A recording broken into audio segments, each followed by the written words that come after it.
Brought to you by NBC bearing, भारताची पहिली bearing उत्पादक। अजित पवारांविरोधात अंजली दमानी यांचं मुख्यमंत्री फडणवीसांना पत्र। अजित पवारांनी महिला IPS अधिकाऱ्याला धमकावलं। अजित पवारांविरोधात गुन्हा दाखल करून घेणार, दमानी यांचा इशारा। गैरसमजातनं हा प्रकार घडला। अजित पवार प्रशासकीय अधिकाऱ्यांना कायम आदरानं वागवतात।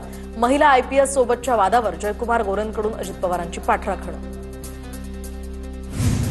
महिला IPS सोबतच्या वादावर अजित पवारांच्या स्पष्टीकरणानंतर अमोल मिटकरींचा U-टर्न, तर IPS अंजना कृष्णा यांच्या कागदपत्रांच्या तपासणीच्या मागणी मागे घेत मिटकरींची दिलगिरी।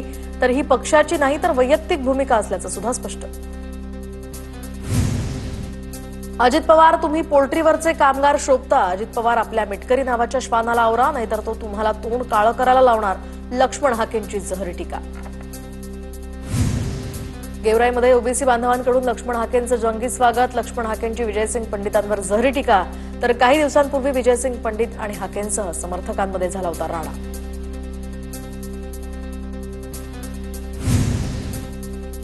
राजकारणामध्ये जे नवीन पुढारी आहेत त्यांचं समाजासाठी काहीही योगदान नाही। अपघातानं तयार झालेली माणसं राजकारणात येतात। लक्ष्मण हाकेंचं नाव न घेता राधाकृष्ण विखे पाटलांची टीका।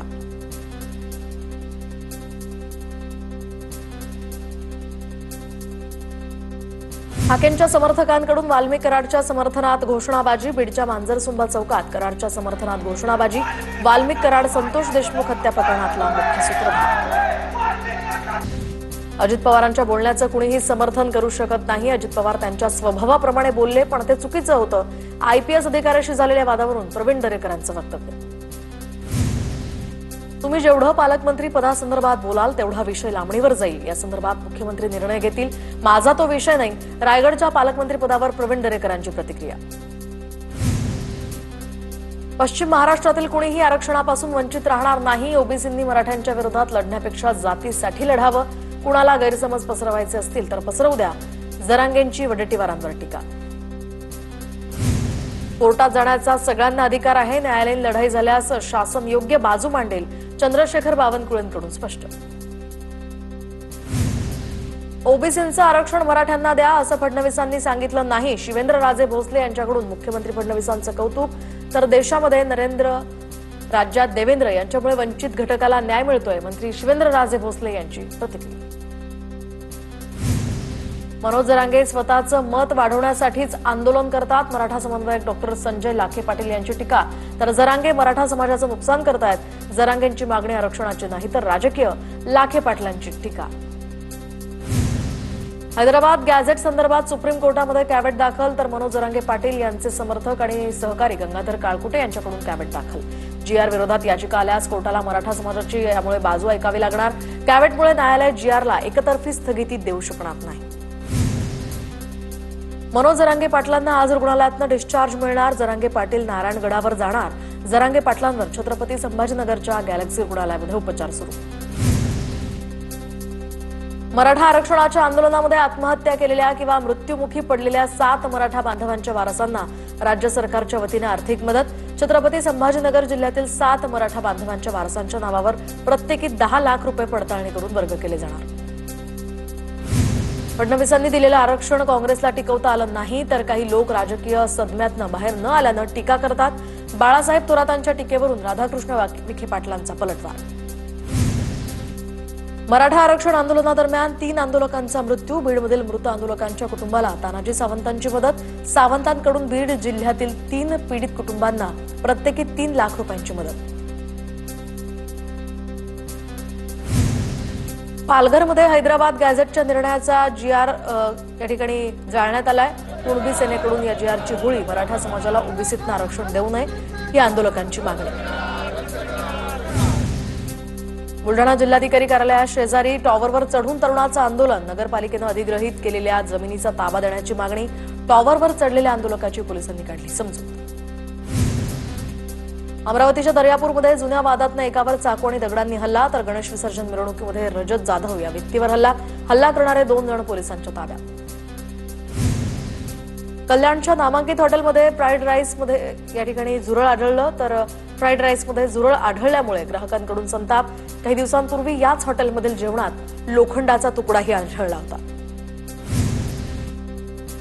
उल्हासनगर दहशत माजवणाऱ्या गुंडाची पोलिसांनी धिंड काढली तर काही दिवसांपूर्वी आशळे गावात गुंडांनी वाहनांची तोडफोड केली होती। तोडफोड केलेल्या परिसरात गुंडांची धिंड काढण्यात आली आहे। मावळ आणि पिंपरी चिंचवड परिसरामध्ये भूखंडांवर ताबा मिळवण्यासाठी टोळ्यांचा वापर, ताथवडेतील 36 हेक्टर जमिनीच्या वादातनं सॉफ्टवेअर कंपनीच्या मालकाची मोठ्या प्रमाणावर आर्थिक फसवणूक करण्याचा प्रयत्न, रामा ग्रुपसह 19 जणांवर गुन्हा। कल्याण आगारातील एसटी बसेस अपघातांचं सत्र सुरूच। आळेफाटा या ठिकाणी 20 ते 25 प्रवासी घेऊन जाणाऱ्या बसचा अपघात, स्टेअरिंग रॉड तुटल्यामुळे एसटी बस झाडावर आदळली। 5 ते 6 प्रवासी यामध्ये किरकोळ जखमी। पालघरच्या सातपाटी किनाऱ्यावर 2 संशयास्पद कंटेनर आढळले तर शिरगाव किनाऱ्यावर सुद्धा एक संशयास्पद कंटेनर आढळला। अपघातग्रस्त जहाजातनं कंटेनर किनाऱ्यावर वाहून आल्याचा अंदाज। कल्याण डोंबिवली महापालिकेच्या वसंत व्हॅली प्रसूतिगृहामध्ये एका दिवसाच्या बालिकेचा मृत्यू, डॉक्टरांच्या हलगर्जीपणामुळे आणि ऑक्सिजन न दिल्यामुळे चिमुकलीचा मृत्यू झाल्याचा नातेवाईकांचा आरोप। विरारमध्ये जुन्या इमारतीत पहिल्या माळ्यावरील घराचा स्लॅब कोसळला। श्री गणेश सोसायटीमधली ही दुर्घटना। दरम्यान दुर्घटनेत एकाच कुटुंबातील 3 जण किरकोळ जखमी झाल्याची माहिती। गडचिरोलीमधील हत्येच्या गुन्ह्यातील जहाल माओवाद्याला तेलंगणातनं अटक तर शंकर उर्फ अरुण येरा मिचा असं या अटक केलेल्या माओवाद्याचं नाव। खग्रास चंद्रग्रहण असल्यानं तुळजाभवानी मातेला सोहळ्यात ठेवण्यात आलं तर तुळजाभवानी देवीच्या पूजाविधीच्या वेळेत सुद्धा बदल करण्यात आल्याची माहिती। धुळे जिल्ह्यामध्ये शेतात वीज वितरण कंपनीच्या तारांमुळे दुर्घटना घडण्याची शक्यता। वीज वितरण कंपनीच्या हलगर्जीपणावर शेतकऱ्यांचा संताप। शेतात अगदी स्पर्श होण्याच्या उंचीवर तारा लटकल्यात। लटकलेल्या तारांची दुरुस्ती करण्याची आता शेतकऱ्यांची मागणी। शेतकऱ्यांना सुलभ पद्धतीनं कर्ज मिळवण्यासाठी वर्ध्यामध्ये जिल्हा अग्रणी बँकेच्या वतीनं पीक कर्ज मिळावा। शेतकऱ्यांनी सादर केलेल्या कागदपत्रांची छाननी करून 104 शेतकऱ्यांना पीक कर्ज मंजूर। आगामी निवडणुकीसाठी जालना महापालिकेचा नवा प्रारूप आराखडा जाहीर तर नव्या आराखड्यानुसार शहरातील प्रभागांची संख्या आता 16वर असून नगरसेवकांची संख्या सुद्धा 4ने वाढणार। 5 सप्टेंबरपर्यंत नागरिकांना हरकती नोंदवण्याची मुदत। नंदुरबारच्या शहादामध्ये नाल्याला पूर तर 4चाकी गाडी वाहून गेली। ड्रायव्हर आणि क्लीनर सुदैवानं वाचले। गाडी वाहून जातानाचा व्हिडिओही सोशल मीडियावर व्हायरल। नंदुरबारच्या तळोदा तालुक्याला 3 दिवसांपासून मुसळधार पावसानं झोडपलं। खर्डी नदीला पूर आल्यामुळे पाडवी गल्लीत पाणी शिरलं। पावसामुळे सातपुड्यातनं वाहत येणारा नदी आणि नाल्यांना जीवनदान। भारतीय हॉकी संघाचा आशिया कपच्या अंतिम सामन्यामध्ये विजय। भारताकडून गतविजेत्या दक्षिण कोरियाचा 4-1 पराभव। 8 वर्षांच्या प्रदीर्घ प्रतीक्षेनंतर भारत आशिया कपचा मानकरी ठरला। Brought to you by NBC bearing, भारताची पहिली बेअरिंग उत्पादक।